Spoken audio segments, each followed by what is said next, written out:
نحمده ونصلي ونسلم على رسوله الكريم أما بعد فأعوذ بالله من الشيطان الرجيم بسم الله الرحمن الرحيم قال الله تبارك وتعالى في القرآن المجيد تلك الرسل فضلنا بعضهم على بعض صدق الله مولانا العظيم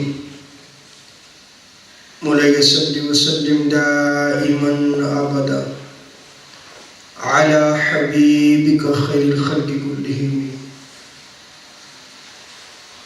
اللہ تبارک و تعالیٰ کا بے پایہ لطف و کرم اور احسان عظیم ہے کہ جس نے ہمیں اس جمعۃ المبارک کی عظیم اور بابرکت محفل میں اکٹھے ہونے کی توفیق عطا فرمائی، اور سب سے بڑھ کر یہ کہ ہمیں دولت ایمان سے بہرمند فرمایا. آج ہمارا موضوع گفتگو مقام مصطفیٰ صلی اللہ تعالی علیہ وسلم ہے کہ رب تعالیٰ نے تاجدار کائنات صلی اللہ تعالی علیہ وسلم کو سید الانبیاء بنا کر بھیجا، افضل الخلق اور سید البشر بنا کر بھیجا. قرآن مجید میں اللہ تبارک و تعالیٰ نے ارشاد فرمایا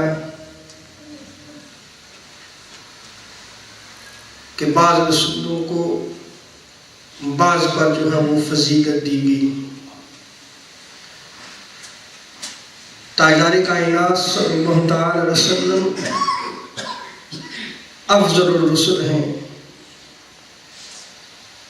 سو تاجدار کائنات صلی اللہ تعالی علیہ وسلم کی رسالت تمام انبیاء اور ان کی امتوں کے لیے ہے. اللہ تبارک و تعالی نے عالم ارواح میں انبیاء کی ارواح سے ایک عہد لیا، ایک میثاق لیا، ایک وعدہ لیا، جس کا ذکر رب تعالیٰ نے قرآن مجید میں فرمایا وَإِذْ أَخَذَ اللَّهُ مِيثَاقَ النَّبِيِّينَ.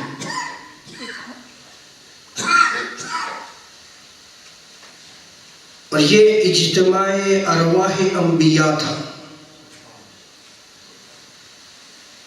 اور یہ پہلا اجتماع تھا جو ذکر مصطفیٰ صلی اللہ تعالی وسلم کے حوالے سے تھا،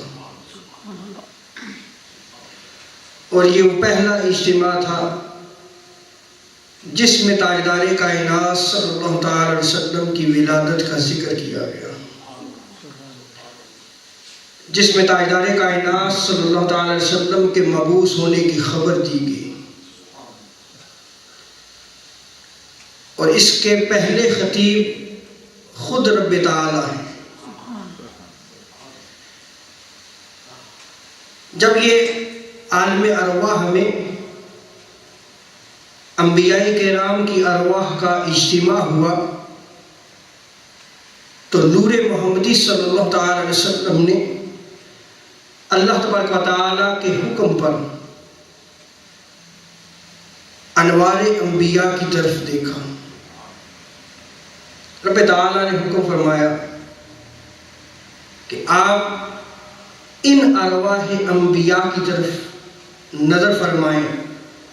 تو جب نور محمدی صلی اللہ تعالی علیہ وسلم نے ارواح انبیاء کی طرف نظر فرمائی، انبیاء کی طرف دیکھا، تو نور محمدی نے انبیاء کرام علیہ السلام کے انوار کو ڈھانپ لیا. انوار انبیاء کو نور مصطفیٰ نے ڈھانپ لیا. تو انبیاء نے رب تعالیٰ کی بارگاہ میں عرض کی، اے رب تعالیٰ یہ کون ہے جس نے ہمیں ڈھانپ لیا ہے؟ تو اللہ تبارک و تعالیٰ نے ارشاد فرمایا وقال اللہ تعالی هذا نور محمد بن عبد اللہ. یہ محمد بن عبداللہ صلی اللہ تعالی وسلم کا نور ہے۔ ثم جاءکم رسول مصدقا لما معکم لتؤمنن به ولتنصرنہ، کہ اگر یہ رسول تم میں مبعوث ہو جائے تو تم اس پر لازم ایمان لے کے آنا اور ضرور اس رسول کی مدد کرنا، نصرت کرنا۔ اگر تم ان پر ایمان لاؤ گے تو میں تمہیں تاج نبوت عطا کروں گا۔ یہ اجتماع ہو رہا ہے اور رب تعالیٰ ان سے ایک وعدہ لے رہا ہے، ارواح انبیاء سے وعدہ لیا جا رہا ہے کہ اگر تم یہ وعدہ کرتے ہو، مجھ سے یہ میثاق کرتے ہو، عہد لیتے ہو کہ اگر یہ تمہارے زمانے میں مبعوث ہو جائیں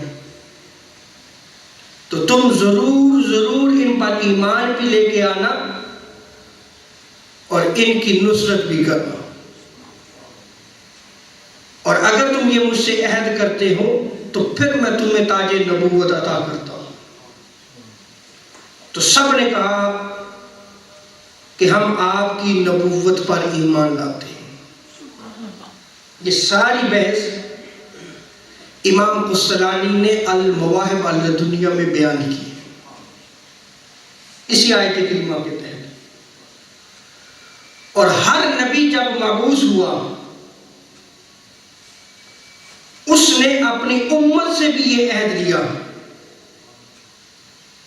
رب تعالیٰ نے عالم ارواح میں یہ وعدہ لیا تھا، اور جب نبی اپنے دور میں آتا تو ہر نبی اپنی امت سے بھی یہ عہد لیتا کہ اگر وہ ہستی تشریف لے آئیں، اگر وہ مبعوث ہو جائیں تو تم پر ایمان لانا بھی لازم ہے اور ان کی نصرت و مدد کرنا بھی تم پر لازم ہے۔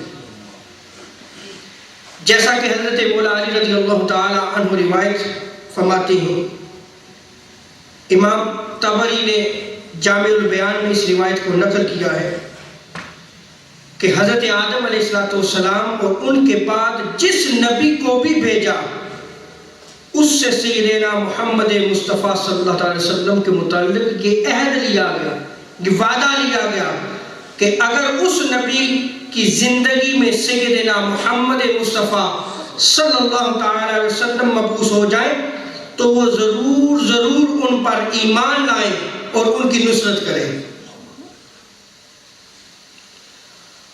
حضرت مولا علی فرماتے ہیں کہ ہر نبی اپنی قوم کو بھی یہ بتاتا اور ان سے عہد لیتا اور ان پر ایمان لانے کا حکم دیتا۔ اور سیدنا عبداللہ ابن عباس رضی اللہ تعالی عنہما وہ فرماتے ہیں کہ اللہ تعالیٰ نے جمیع انبیاء کرام اور اہل کتاب سے یہ عہد لیا، وعدہ لیا کہ اگر تاجدار کائنات صلی اللہ علیہ وسلم کی آمد ہو جائے تو وہ ان کی تصدیق کریں گے۔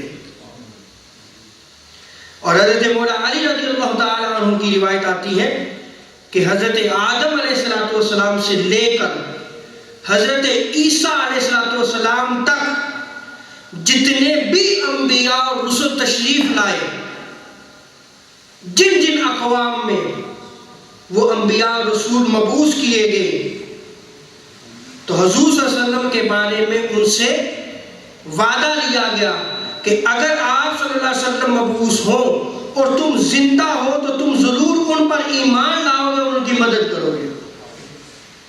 ان انبیاء کرام سے عہد لیا گیا۔ سو ہر نبی نے پھر اللہ کے حکم پر اپنی امت سے بھی یہ عہد اور وعدہ لیا۔ اس روایت کو امام طبری نے تفسیر طبری میں بیان کیا ہے، امام جلال الدین سیوطی رحمۃ اللہ تعالی علیہ نے الدر المنصور میں جو ہے وہ نقل کیا ہے۔ سو ان دلائل اور براہین سے،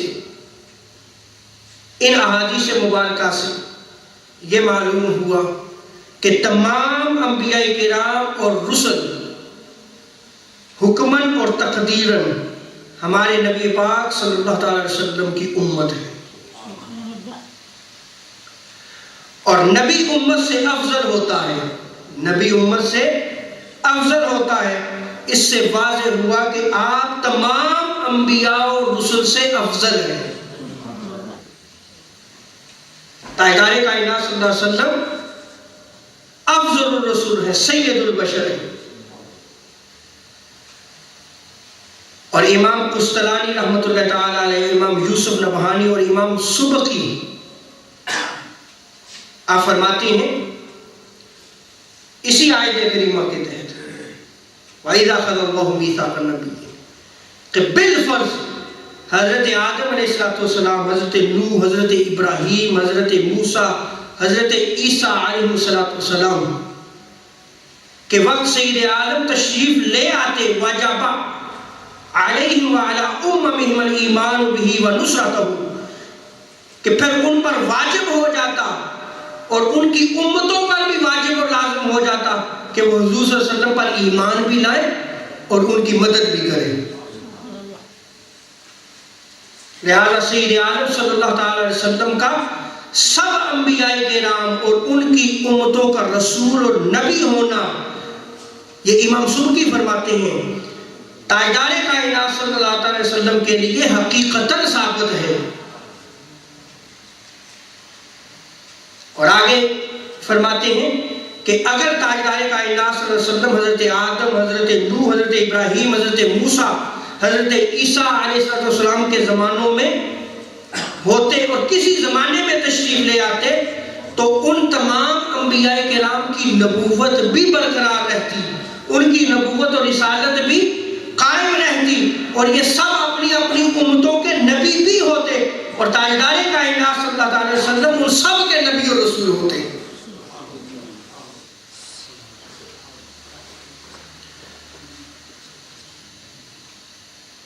علامہ ابو الفضل سید محمود آلوسی روح المعانی میں اسی آیت کریمہ کی تفسیر میں وَإِذْ أَخَذَ اللَّهُ مِيثَاقَ النَّبِيِّينَ کے تحت تفسیر فرماتے ہیں کہ اس آیت کریمہ سے معلوم ہوا کہ تاجدار کائنات صلی اللہ تعالی علیہ وسلم تمام نبیوں اور رسولوں کے نبی ہیں، اور ہم رسول کریم صلی اللہ تعالی علیہ وسلم کی تحقیقاً امت ہے۔ اب اس کو ذرا سمجھیے گا، وہ ساری امتیں حکماً اور تقدیراً ہیں، اور ہم جو ہے وہ تحقیقاً ہیں، جس کی فضیلت تاجدار کائنات صلی اللہ علیہ وسلم نے کئی مقامات میں اس امت کی فضیلت فرمائی۔ انبیاء کرام دعائیں کیا کرتے تھے، جیسے کہ پچھلے جمعہ مبارک میں حضرت موسیٰ علیہ السلام کے حوالے سے میں نے ذکر کیا کہ وہ رب تعالیٰ کی بارگاہ میں دعا فرمایا کرتے تھے کہ اے رب تعالیٰ مجھے امت محمدی میں مبعوث کر، مجھے ان کا امتی بنا دے۔ انبیاء کرام علیہ السلام جو ہے وہ دعاؤں میں یہ مانگا کرتے تھے، اس لیے کہ ہر نبی سے جو ہے وہ وعدہ لیا گیا تھا، ہر نبی سے یہ عہد لیا گیا تھا، میثاق لیا گیا تھا۔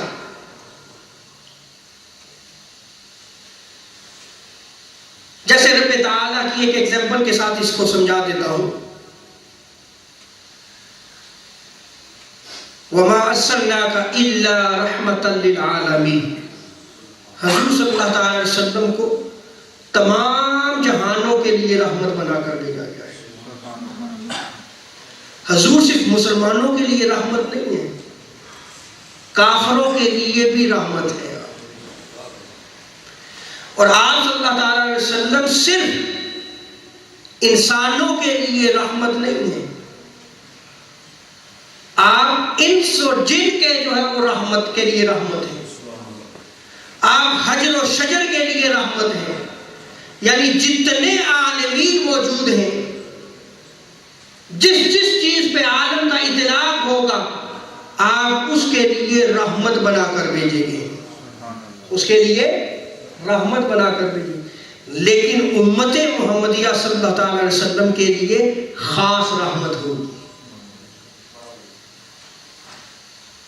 حضور کی امت کے لیے حضور کی رحمت جو ہے وہ خاص ہوگی۔ جیسے رب تعالی جو ہے وہ رب العالمین ہے، سب کا رب ہے، وہ ہر انس کا مالک ہے، پالنے والا ہے، رب ہے، وہ کافروں کا بھی رب ہے مسلمان، اس کو ماننے والوں کا بھی رب ہے، نہ ماننے والوں کا مرتد ہے جو اس کا انکار کرتا ہے اس کا بھی رب ہے۔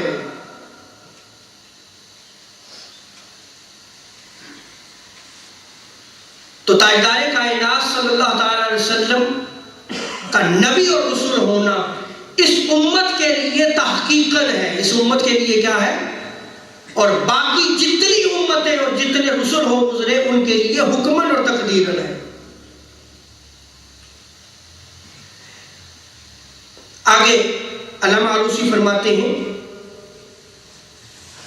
کہ عرفاء فرماتے ہیں، عارف جاننے والے کو کہتے ہیں، کس کو کہتے ہیں؟ یہ ایک ولایت کا مقام ہوتا ہے جس میں اس ولی کو فائز کیا جاتا ہے۔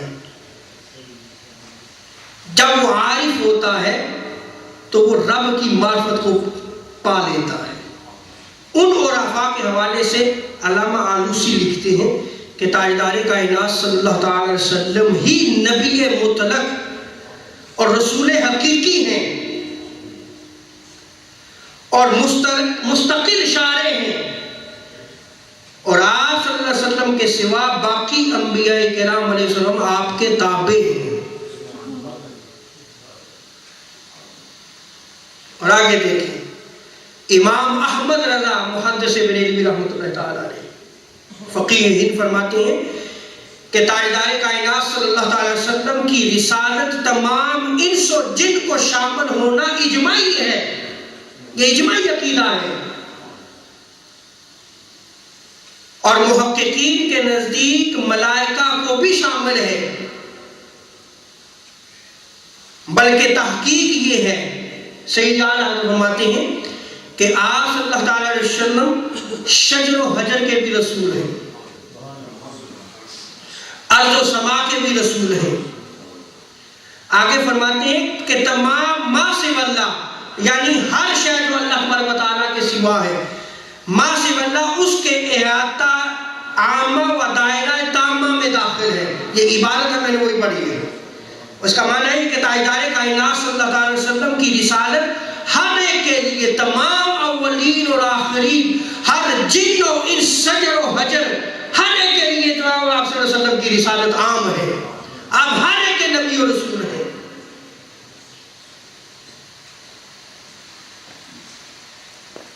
اور اللہ تبارک و تعالیٰ نے قرآن مجید میں کیا ارشاد فرمایا؟ سورہ سبا میں وَمَا أَرْسَلْنَاكَ إِلَّا كَافَةً لِلنَّاسِ بَشِيرًا وَنَذِيرًا، اور ہم نے آپ کو تمام لوگوں کے لیے بشیر و نذیر بنا کر بھیجا ہے۔ صحیح بخاری میں آتا ہے، حضرت جابر بن عبداللہ رضی اللہ تعالیٰ عنہ روایت کر فرماتے ہیں، حضور شاہ فرماتے ہیں کہ ہر نبی اپنی قوم کی طرف مبعوث کیا جاتا تھا، اور میں تمام لوگوں کی طرف مبعوث کیا گیا ہوں۔ اور سیدنا ابو ہریرہ رضی اللہ تعالی عنہ روایت نقل فرماتے ہیں، سے مسلم میں نقل کیا گیا ہے کہ تاجدار کائنات صلی اللہ تعالی وسلم فرماتے ہیں کہ مجھے تمام مخلوق کی طرف رسول بنا کر بھیجا گیا ہے۔ خود تاجدار کائنات صلی اللہ تعالی وسلم فرماتے ہیں۔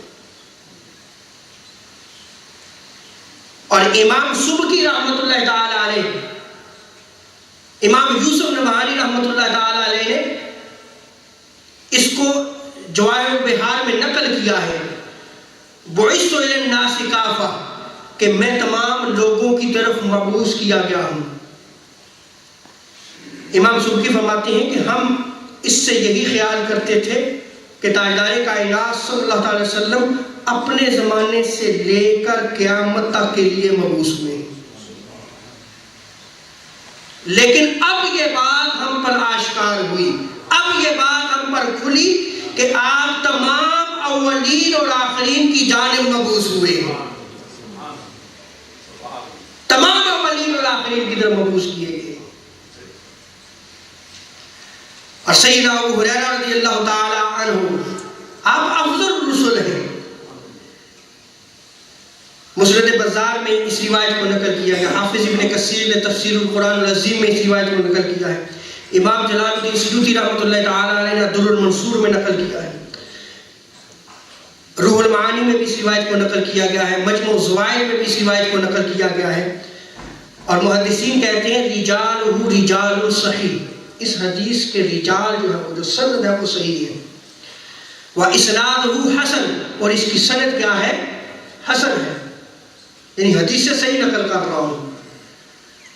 سیدنا ابو ہریرہ راوی ہیں، فرماتے ہیں خیار ولد آدم خمسہ، کہ تمام اولاد آدم میں بہترین ہستیاں 5 ہیں، خمسہ 5، تمام اولاد آدم میں بہترین کتنی ہستیاں ہیں؟ 5 ہیں، نوح و ابراہیم و عیسیٰ و موسیٰ و محمد صلی اللہ علیہ وسلم، وخیرہم محمد صلی اللہ تعالی علیہ وسلم، اور ان سب سے افضل محمد صلی اللہ علیہ وسلم ہے۔ ان سب سے افضل کون ہے؟ تاجدار کائنات صلی اللہ علیہ وسلم۔ اور سیدنا ابو ہریرہ روایت کرتے ہیں، دوسری روایت نقل کر رہا ہوں، مسند حاکم میں نقل کی گئی ہے، مسند الفردوس میں بھی نقل کیا، حافظ ابن ساکر نے تاریخ دمشق میں اس روایت کو نقل کیا ہے۔ سیدنا ابو ہریرہ فرماتے ہیں کہ سید الانبیاء 5، کہ انبیاء کے 5 سردار ہیں، تمام انبیاء کے سردار کتنے ہیں؟ 5 انبیاء کرام، ومحمد سید الخمسہ، اور حضور صلی اللہ تعالی علیہ وسلم ان کے بھی سردار ہیں، ان کے بھی سردار ہیں۔ سو تاجدار کائنات صلی اللہ تعالی علیہ وسلم تمام انبیاء کرام علیہ السلام کے سردار ہیں، اور یہ اس لیے کہ تمام انبیاء کرام اور رسل کو عالم میثاق میں، اور آگے دیکھیں گے جو وعدہ لیا گیا تھا، جو عہد لیا گیا تھا، وَإِذْ أَخَذَ اللَّهُ مِيثَاقَ النَّبِيِّينَ، تمام انبیاء کرام اپنی امتوں سے بھی وعدہ لیتے کہ وہ اگر نبی تشریف لے آئے تو ان پر ایمان لانا لازم ہے۔ اب کیا انبیاء کرام انتظار کیا کرتے تھے اور اپنی تمنا کا اظہار بھی کیا کرتے تھے، جیسے الشفا شریف میں حضرت داؤد علیہ السلام کے بارے میں آتا ہے کہ وہ اللہ کے حضور کیا دعا مانگا کرتے تھے؟ اللہم ابعث لنا محمد صلی اللہ علیہ وسلم، اے اللہ ہمارے لیے محمد صلی اللہ علیہ وسلم کو مبعوث فرما، کہ سردار تھے، اس سردار کو مانگا کرتے تھے، وجہ تخلیق کائنات تھے، کیونکہ وہ جو عالم ارواح میں اجتماع ہوا تھا، وہ جو پہلا اجتماع ہوا تھا حضور کی شان میں، انبیاء کرام نے اس شان کو دیکھ لیا تھا۔ جب تاجدار کائنات صلی اللہ علیہ وسلم کے نور نے انوار انبیاء کو ڈھانپ لیا تھا، اس وقت اس شان کو جان لیا تھا، اور اس وقت ان سے عہد لیا گیا تھا کہ اگر وہ تم میں مبعوث ہو جائے تو تم ان پر ایمان بھی لانا اور ان کی مدد و نصرت بھی کرنا۔ سو دعاؤں میں جو ہے وہ حضور کو مانگا کرتے تھے۔ کس کو مانگا کرتے تھے؟ میرا ایک سوال ہے، کیا آج ہم اپنی دعاؤں میں حضور کو مانگتے ہیں؟ اللہ اکبر۔ اور اگر ہم اپنی دعاؤں میں حضور کو مانگ لیں تو یقین جانیے پھر کچھ بھی باقی نہیں رہتا، ہر شے میسر آ جاتی ہے، صرف حضور کو مانگنے کا۔ اور جب حضور کو مانگ لیا جائے تو پھر زندگی کا اوڑھنا بچھونا حضور ہو جاتے ہیں۔ پھر اگر وہ گفتگو بھی کرے گا تو ایسے کرے گا کہ میرے حضور کیسے گفتگو کیا کرتے تھے۔ وہ اگر چلتا ہے تو پھر بھی حضور صلی اللہ علیہ وسلم کی طرف دیکھے گا کہ کیسے حضور خرامہ ناز چلا کرتے تھے۔ اس کی زندگی کا ہر قدم حضور صلی اللہ علیہ وسلم کے نقش پر ہو۔ اور حضرت ابراہیم علیہ السلام جب کعبہ کی دیواریں بلند کر چکے ہیں تو دیکھیں کیا دعا مانگتے ہیں، قرآن مجید میں ذکر کیا گیا ہے. دعا فرماتے ہیں ربنا وابعث فیہم رسولا منہم یتلو علیہم آیاتک ویعلمہم الکتاب والحکمہ ویزکیہم، کہ یا رب اس محبوب کو میری اولاد میں پیدا، ربنا وابعث فیہم. اور اس رسول کی شان کیا بیان کی گئی؟ یتلو علیہم آیاتک، جو ان میں آیات کی تلاوت کرتا ہے، وَيُعَلِّمُهُمُ الْكِتَابَ، اور انہیں کتاب کی تعلیم دیتا ہے، وَالْحِكْمَةَ، حکمت کی تعلیم دیتا ہے، وَيُزَكِّيهِمْ، اور ان کا تزکیہ کرتا ہے. یہاں پہ ایک اشارہ تر گفتگو کرتا چلو کہ حضور کی شان میں جو بیان کیا گیا ہے، تزکیہ نفس سے پہلے علم کو بیان کیا گیا ہے. تزکیہ نفس سے پہلے علم کو بیان کیا گیا ہے. سو تزکیہ نفس اسی کو میسر آئے گا جس کے پاس علم ہوگا، اور علم کون سا؟ کتاب کا، قرآن کا. اس کے پاس حکمت ہوگی، وَيُزَكِّيهِمْ، پھر جو ہے وہ تزکیہ نفس ہوگا. اگر قرآن کی تعلیم ہی نہیں ہے تو وہ تزکیہ نفس کیسے کرے گا؟ وہ اپنے نفس کی معرفت کیسے حاصل کرے گا؟ رب کی معرفت تو کجا، وہ اپنے نفس کو نہیں پہچان سکتا کہ اس کے کیا کیا خطرات ہیں، وہ کیسے کیسے حملہ آور ہوتا ہے، کیسے کیسے انسان کو گمراہ کرتا ہے.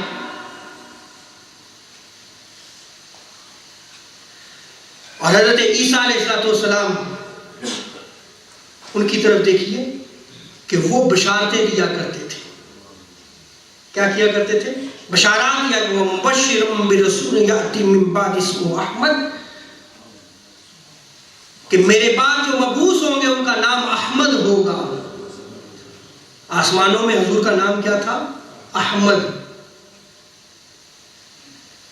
اور خود تاجدار کائنات صلی اللہ تعالی علیہ وسلم بھی اس حوالے سے بیان فرماتے ہیں، اور امام احمد بن حنبل نے اپنی سند کے ساتھ اس کو نقل کیا ہے. حضرت ارباز بن ساریہ رضی اللہ تعالی عنہ نے بیان فرماتے ہیں. اور اس روایت کو امام طبرانی نے، امام بزار نے، امام ابن حبان نے، امام ابو نعیم نے، امام حاکم نے، امام بہقی نے، امام بغوی نے بھی نقل کیا ہے. امام ذہبی نے اس روایت کو نقل کیا، کہا یہ حدیث صحیح ہے، حدیث صحیح ہے. حضور ارشاد فرماتے ہیں کہ میں اللہ کے نزدیک خاتم النبیین لکھا ہوا تھا. میں اس وقت بھی خاتم النبیین تھا کہ جب آدم علیہ السلام اپنی مٹی میں تھے،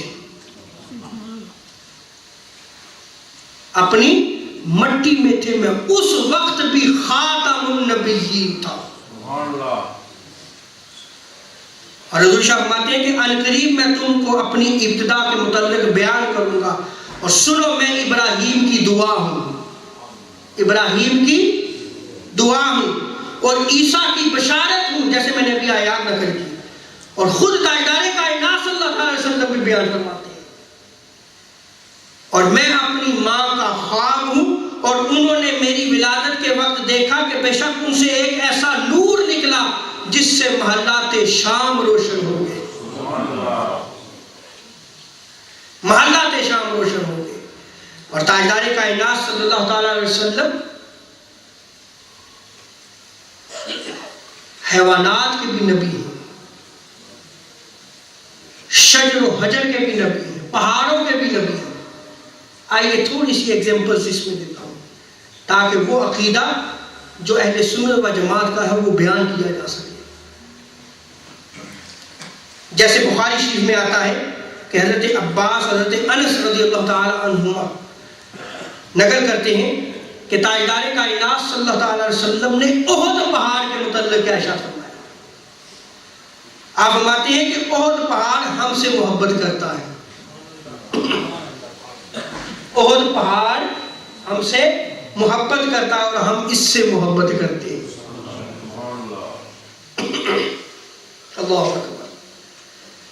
بھئی محبت کے لیے احساس ہونا لازم ہے یا نہیں؟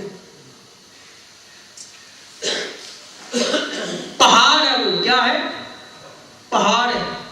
حضور ارشاد فرماتے ہیں کہ یہ مجھ سے محبت کرتا ہے، یہ مجھ سے محبت کرتا ہے اور میں اس کو محبوب بناتا ہوں۔ کس لیے؟ کہ اس پہاڑ نے محبت کی، اس پہاڑ نے محبت کی۔ اے امتی، آج تو کس مقام پہ کھڑا ہے؟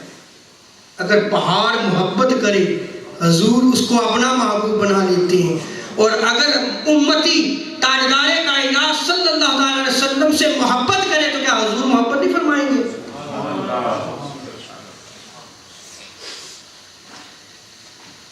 اور اسی طرح امام مسلم نے نقل کیا ہے، صحیح مسلم میں نقل کیا گیا، حضرت جابر بن سامرہ رضی اللہ تعالیٰ عنہ بیان کرتے ہیں کہ رسول کریم صلی اللہ علیہ وسلم نے فرمایا، میں مکہ میں ایک پتھر کو پہچانتا ہوں، میں جانتا ہوں اس پتھر کو۔ حضور ارشاد فرماتے ہیں میں اس پتھر کو جانتا ہوں جو اعلان نبوت سے پہلے مجھ پر سلام کیا کرتا تھا۔ وہ پتھر کتنے پتھر ہوں گے مکہ میں،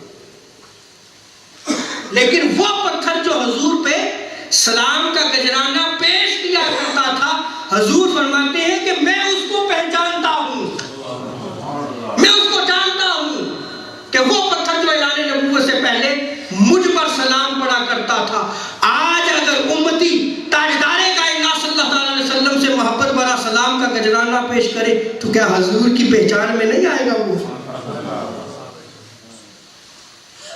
کیا حضور اس کو نہیں پہچانتے جو تاجدار کائنات صلی اللہ علیہ وسلم پر سلام پڑھتا رہتا ہے؟ اگر پتھر نگاہ مصطفیٰ میں آتا ہے تو امتی سلام کا گجرانہ پیش کرتا ہے تو وہ کیوں گھر میں نگاہ میں آئے گا؟ اور سوال ہے ان لوگوں کے لیے جو کہتے ہیں کہ جی یہ کیا آپ ہر جمعے کے بعد کھڑے ہو جاتے ہو، حضور کی بارگاہ میں کھڑے ہو کر سلام پیش کرنا شروع کرتے ہو۔ ارے محبت سے اگر حضور کی بارگاہ میں سلام کرو گے تو حضور پہچانیں گے، حضور پہچانیں گے۔ کہا جاتا ہے جی یہ تو نماز کی حالت ہوتی ہے کہ آپ ہاتھ جو ایسے باندھ دیتے ہیں، یہ تو عبادت ہے۔ اب سمجھیے گا ذرا کیا کہتے ہیں، بھئی ہاتھ یہاں پہ باندھ دیے ہیں، یہ تو عبادت ہے، آپ ایسے کھڑے ہو کر سلام کر رہے ہیں۔ آپ سوال سمجھیے، سوال کرنے والا المعترض کالاعمی، ایک عربی مقولہ ہے کہ اعتراض کرنے والا اندھا ہوتا ہے۔ کون ہوتا ہے؟ اندھا ہوتا ہے۔ یہ اندھا بھی ہے سوال کرنے والا اور جاہل بھی ہے، پتلے درجے کا جاہل۔ بھئی عبادت، یہ دیکھیں ہاتھ باندھنا چاہے ناف سے اوپر ہو یا ناف سے نیچے ہو، یہ عبادت ہے، تو ہاتھ چھوڑ کے نماز پڑھنا بھی عبادت ہے یا نہیں ہے؟ وہ حضور غوث العالم رضی اللہ تعالیٰ عنہ حنبلی ہیں، آپ ہاتھ چھوڑ کر نماز پڑھا کرتے تھے، تو اگر ہاتھ چھوڑے تو تب بھی عبادت ہے، ہاتھ باندھے تو تب بھی عبادت ہے، کیا کریں پھر؟ یعنی اس قدر جہالت ہے۔ اور ہم اگر ایسے کھڑے ہوتے ہیں تو ہم ذکر مصطفیٰ کے ادب میں کھڑے ہوتے ہیں۔ تاجدار کائنات صلی اللہ علیہ وسلم پر جب سلام پڑھا جا رہا ہوتا ہے، ہم تصور میں گنبد خضرا کرتے ہیں، ہم تصور میں تاجدار کائنات صلی اللہ علیہ وسلم کی جالیوں کو لاتے ہیں اور ان جالیوں کے سامنے کھڑے ہو کر ہم حضور کی بارگاہ میں سلام کرتے ہیں۔ حضور پھر اپنی روایت کی طرف آتا ہوں، کرنا یہ تو موضوع ایسا ہے کہ بولتے چلے جاؤ۔ حضور ارشاد فرماتے ہیں کہ میں مکہ میں ایک پتھر کو پہچانتا ہوں جو اعلان نبوت سے پہلے مجھ پر سلام کرتا تھا، میں اب بھی اسے پہچانتا ہوں، اب بھی میں اسے پہچانتا ہوں۔ امام طبرانی نے روایت کو نقل کیا گیا، معجم کبیر میں اس روایت کو نقل کیا گیا۔ حضرت ابن عباس رضی اللہ تعالیٰ عنہما بیان کرتے ہیں کہ رسول کریم صلی اللہ علیہ وسلم نے فرمایا کہ اللہ تعالیٰ قیامت کے دن حجر اسود، وہ جو بلیک سٹون ہے جو کعبہ کے ساتھ نصب کیا گیا ہے، جسے استلام بھی کرتے ہیں، چوما جاتا ہے اور طواف کا آغاز ہوتا ہے، اور رکن یمانی کو اس حال میں اٹھائے گا کہ ان کی 2 آنکھیں، زبان اور 2 ہونٹ ہوں گے، 2 ہونٹ ہوں گے۔ جس نے ان کی پوری تعظیم کی ہوگی وہ اس کے حق میں گواہی دیں گے۔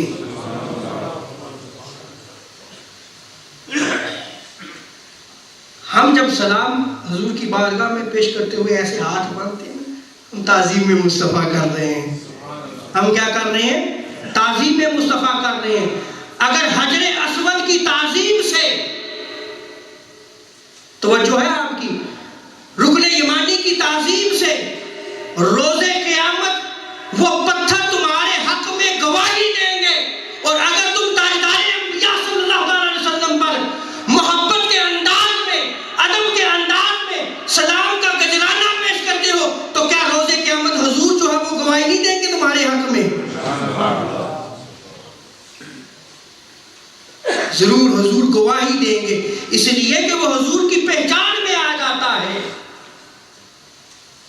اور آگے دیکھیں، امام حیثمی رضی اللہ تعالیٰ عنہ وہ بیان کرتے ہیں، مجمع الزوائد میں اس روایت کو نقل کیا گیا ہے، آخری حدیث بڑی خوبصورت۔ نبی پاک صلی اللہ علیہ وسلم نے 7 یا 9 کنکریاں اپنے ہاتھ میں لی، 7 یا 9 کنکریاں حضور نے اپنے ہاتھ میں لی، تو انہوں نے تسبیح کرنا شروع کر دی۔ وہ کنکریاں جب دستے مصطفیٰ میں آئی تو وہ اللہ کا شکر ادا کرنے شروع۔ شکر کیوں کر رہی تھی؟ اللہ اکبر، حضور نے ان کو جو ہے وہ اپنے دستے شفقت میں لیا ہوا تھا، وہ اللہ کا شکر ادا کر رہی تھی۔ اور راوی بیان کرتے ہیں کہ ہمیں ایسے آواز آئی جیسے کہ شہد کی مکھیاں جو ہے وہ بن بناہٹ کرتی ہیں، آواز پیدا ہوتی ہے، ہمیں ایسے آواز جو ہے وہ سنائی دے رہی تھی۔ اگر وہ کنکریاں حضور کے دامن میں آتی ہیں، آج اگر امتی دامن مصطفیٰ کو تھام لے، وہ تعلق جس کے بارے میں تاجدار کائنات صلی اللہ تعالیٰ علیہ وسلم نے اس آخری امت کی جو نشانی بیان کی تھی، اس کو میں نقل کیا گیا ہے۔ کیا بیان کی ہے؟ کہ وہ لوگ شدید ترین مجھ سے محبت کریں گے، اور اس قدر مجھ سے شدید ترین محبت کریں گے کہ اپنی مال و دولت، اپنی آل اولاد بھی لٹا دیں گے، اور میری محبت کے حصول کی خاطر ہر چیز قربان کر دیں گے، ہر چیز قربان کر دیں گے۔ آج اگر ہم حضور کی محبت کا دعویٰ کرتے ہیں تو کیا حضور صلی اللہ تعالیٰ علیہ وسلم کے دین پر عمل کر رہے ہیں ہم؟ کیا اس دین کو سمجھنے کی کوشش کر رہے ہیں ہم؟ بھئی حضور کس لیے مبعوث ہوئے تھے؟ حضور کس لیے آئے تھے؟ ارے حضور نے تو پہلا سجدہ بھی کرتے ہوئے اس امت کو یاد رکھا، ساری زندگی جو ہے وہ اس امت کے لیے، اور جب آپ اس دنیا سے تشریف لے کے جا رہے ہیں تب بھی اپنی دعاؤں میں امت کو یاد رکھتے ہیں۔